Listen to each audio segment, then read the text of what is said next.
Anyway, did you know though, much like the music industry, the gaming industry also has their own share of indie artists. They are indie game developers, and some of them actually have succeeded in breaking through into the global market. So now we're going to talk with a couple of people who can give us more insight when it comes to this. We're now connected with Mr. Andreas Betsche, Editor-in-Chief of Virtual Southeast Asia, which is a website that consists of everything you want and need to know about the Southeast Asian gaming scene. We also have with us Mbak Johana from Toge Productions, one of the Indonesian indie game developers. Good morning to both of you. A very good morning to Andre as well. Thank you for joining us here on the C Morning Show. Appreciate it. First of all, we're going to start with Andre and Virtual C. Virtual C is a media outlet that covers Southeast Asian games and the industry itself. How big, Andreas, is the Southeast Asian gaming scene in comparison with the rest of the world? That's a very hard to answer question, actually. But we can say that in comparison to the rest of the world, it's still quite small, but it has been on a rise for a while now in the past years, and it's a competitive gaming industry, with Indonesia being one of their leaders in the segment, especially of indie games. I mean, I see you. We just saw in the video that you publish your own, articles and stories. How do you make sure that these stories are heard globally? I mean, you have your own platform, I presume. Yes, we have a platform, and it's a media website called Virtual Southeast Asia, and you can find it under virtualsoutheastasia.com. And we publish articles on this website, news, reviews, first looks, reports regarding all kinds of gaming-related topics in Southeast Asia. One highlight, for example, is the annual release preview that we have at the end of the year, where we feature upcoming games from all over Southeast Asia. Oh. And we also have Instagram, Facebook, YouTube, and Twitter, where you can find out more about interesting games from Southeast Asia. Andreas, you mentioned earlier at the acceleration of the rise of the gaming scene here in Southeast Asia. Can you give us an idea what sort of increase are we looking at here in recent years? Because I do know we have heard that throughout the pandemic, gaming has been on the rise all throughout the world. But in general, even pre-pandemic, how do you see the rise and the increase of gaming here in Southeast Asia? It has increased a lot, and one of the reasons is for sure mobile gaming, which has been becoming much more popular in the last 10 to 15 years. And what's interesting is also that we're seeing much more indie games or even larger productions coming from Southeast Asia, and with that comes a rise in interest also for the local productions that were made here. We have many indie game developers. Some of them are very small teams, some of them are even just one person making fantastic games, but we also have an increase in companies that have a larger size, and even some mainstream AAA games coming from Southeast Asia in the future. Oh, nice.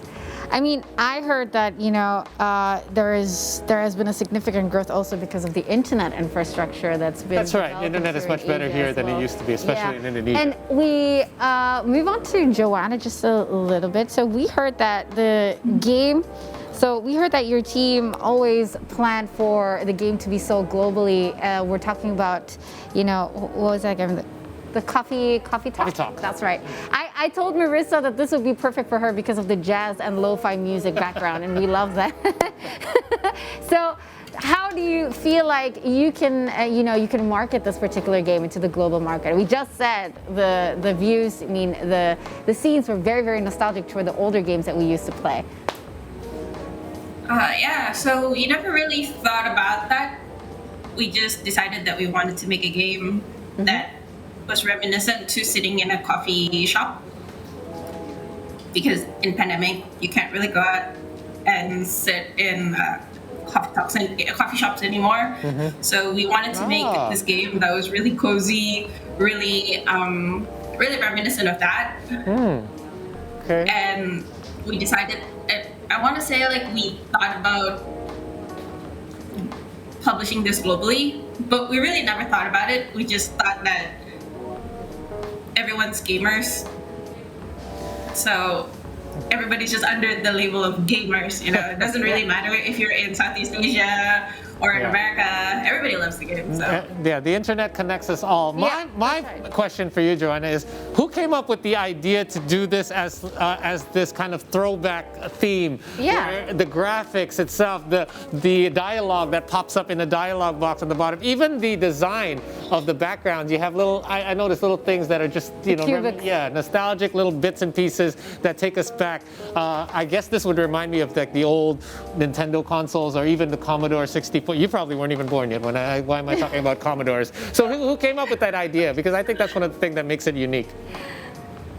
Oh, that was the development team who really was influenced by that style of art. Mm-hmm. So we went through a lot of phases where we tried style A, style B, but then we decided like classic was better. Right, but with like the games now trying to be more and more like better graphics and more technologically advanced, you've decided to go the other way. How is it being received by the gamers? I feel like we've been fortunate enough to have a community that truly loves our games. They tell us that they love the graphics, they love the music, they love the narration of the game and the direction of it as well. So we've been really fortunate about that. Very cool. Very cool. I mean, I understand also, you know, when it comes to background music, it's also very, very important to set the scene. So I was going through your homepage and I instantly clicked on that before we actually saw the script in the interview. And I was like, oh, we're going to be talking about that one. So that's really cool. But to Andreas, I also have another question. So you have a platform to review games and also to publish, make sure everybody knows that the indie market in Southeast Asia is also flourishing, right? So do you actually have a dedicated team of gamers when you review games? Or do you do everything by yourself? Or it's, you know, I'm really interested how you review the games and publish it in your article. As well, a second part to that question, what do you base your reviews on? Okay, I'll try to answer the first part first. So yes, everyone in our team are passionate for video games, and some of us are even working in the game industry themselves. So they're designers or translators, and we all share the love for digital games, and we want to raise awareness for the Southeast Asian games development market. In the second part was that how we review games, and well, reviewing is just one part of what we do, but it is one of the most time-consuming parts, I think, because reviewing game usually involves playing the game, and we also try to complete games before we give our opinions. So yeah, depending on the genre, depending on what kind of game it is, it can be roughly 15 to 20 hours or more to complete a review. Yeah, but the question is, which games are we going to review? Actually, this is this is the hardest part, because there are so many out there, and we can only focus on the very best and the most interesting ones. So there is also we decide on that based on our personal preferences, but also we want to highlight special games that have a very interesting focus, a unique idea, or something like this. Okay, so there's different categories and things that you base this on, but it does sound like a lot of work, but it sounds like a lot of fun as well. Now, since you're very focused on the Southeast Asian market, how much of your team are actually from Southeast Asia? Because we're all connected virtually these days, and I'm sure your team is not just, you know, where you are, you have one particular office. Everyone can work out of their homes these days. So what is your team comprised of? We have a multinational team, so we have we are 7 team members right now at Virtual C, and some of them come from Germany, like me, but most of them actually come from Southeast Asia, especially from Indonesia and from the Philippines. Oh, that's cool. And just work together online, and we're so happy that we can do this now. Yeah, it's a new normal. You know, I have a curious question for Andreas. Southeast Asian market is very specific. What drove you to want to focus on the Southeast Asian indie market? And this is as an Indonesian, just curiosity, how many Indonesian games have you reviewed so far, and do you have any favorites?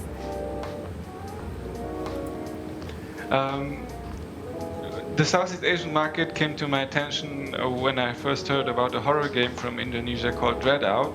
It was when I was writing my master's thesis about video games from Cambodia. And I was looking for a place where I could find all the info combined, all the Southeast Asian gaming scene in one place, and I couldn't find any at that time. So this was when the idea was born to create a hub for Southeast Asian video games, and C was born. And now we're in our 5th year, and it's still fun and still a very good thing to do. Regarding awesome. the Indonesian video games, I've count before before this show, and I think we have so far reviewed more than 30 games from Indonesia, which is sounds quite a lot, but it's just a small portion of the available Indonesian games out there. We have more and counting. So currently, we have been registering 140 PC games only, which have been released or will be released soon from Indonesia. So this market, I think there's more to come. Wow, that is a big number. One of my favorites is actually the first coffee talk, which I'm very happy here with Johana on this show. Nice. Well, okay, no wonder he doesn't look sleepy at 2:30 a.m. He's got to review hundreds of games. Probably takes up most of his time. Anyway, so Andreas brought up an interesting point in regards to PC games and how there's more and more people just on mobile games, especially here in Indonesia. So let me take it back to Johana. We also know that many gamers are currently and have started playing or introduced to gaming via their mobile devices. Meanwhile, Coffee Talk is still a PC platform. Do you have any plans to expand? Because that would be a huge market that you could tap into. Coffee Talk is available on both PC and console, so you can play it on Nintendo Switch, Xbox, and Sony PlayStation. Cool.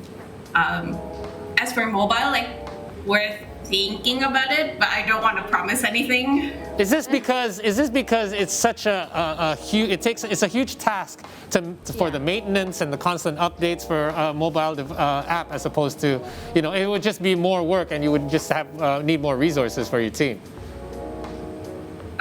Well, not really about that. It's that we always think about proper reasons why we want to go into the mobile market or PC or console, depending on what game it is. I see. Honestly, though, we think that the game is most suited for PC and consoles instead of having it on a small screen. Right. The experience. And can you imagine having that pretty art on the TV? Right. Gotcha. Yes. And plus, Coffee Talk, you should be sitting down and having coffee to talk, not to walk around and be on your phone, right? Gotcha. But speaking of talking over coffee, this is what I love. I was just going through the trailer of the game on your website, and I noticed a lot of Indonesian features and beverages that you input into the games. So can you just list a couple for those who've never seen the trailer before? Why did you Why did you choose to include them, and also what are they? So when we decided on the list of drinks, we thought, of course, we have to include something that's unique to Indonesia. Yep. But if we put in kopi luwak, everybody's got that. Yes. Yep. So we went through a lot of all the different drinks that are unique to Indonesia, and we chose 2, which is STMJ and Jahe Tubruk. Oh. Yeah, nice. Very nice. Yeah, I'm sure we'll be very familiar with those if we ever get to try it. Those are literally Coffee Talk favorites. Yeah. In real life. Pretty much, yeah. So, Andreas, what genre right now is popular? Because it seems to me one of the reasons Coffee Talk is popular and has picked up steam is the fact that picked up steam, no pun intended. But But part of the fact is that some people find it unique and different because probably people are seeing a lot of the same games, a lot of repetition, a lot of redundancy. So what is it like right now when it comes to genres? What genre is popular among indie developers, and what genre do you think can be the next big hit? Because we know it was horror for a long time, RPGs. From my experience, for the most popular genres in Southeast Asia mostly are roguelikes, visual novels, and of course still horror games. There's still a huge interest in horror games. Visual novels, well, Coffee Talk is in a way also a visual novel, and I think it fits very well in this niche right between the nostalgia of pixel art games and visual novel storytelling. But one trend that I've been currently registering is an increase in so-called blockchain gaming, so-called pay-to-earn games, where you play to earn money also, and this might be the next big trend if it isn't already, but I'm not sure about that. So I'm actual very bad at earning predicting actual trends. virtual currency, yeah? Like that's something different. I've never even heard of that. It's like you go to the casino and you Right. get actual pennies. But this is Exactly. We're actual doing it blockchain. online. Yeah, exactly. So Andreas, that's awesome. I have to check that out just because it's still in lockdown and I need more options of games. I really do need Getting to bored check with out Candy your Crush. homepage. But back to Johana. Also, one last question. So here it says, Toge Production opens an opportunity for those who also want to start their game design careers, and you collaborate, with a lot of people. What is the aim of this program, and how do you manage this program? Is this a grant and fund that you give? Do people who have dreams and ideas and a set of demo design perhaps come to you and propose? Yes, that is exactly correct. So Toge Productions has this dream that we want to connect with other Southeast Asian game developers. And we found that quite a lot of developers have this funding issue. It's hard to create a game to last after that, or even to make the game. It takes quite a bit of funding. Yep. So we created this thing called the Toge Game Fund Initiative. It's TGFI, TGIF. Ah, nice. TGFI. Yeah, TGFI. So it's basically a program for mentorship and funding. Southeast Asian developers get to come to us, present us their ideas, their game pitches, and then we get to look at them and help them grow from that. That is We hope that this program can help with Southeast Asian developers to try something new, maybe something that isn't what they normally make. think outside the box. It's exactly. That's cool. Just quick follow-up question. Is this the first year you guys are doing it? And perhaps has there been any alumni that have, successfully launched their own games and spread their wings a little bit more afterwards?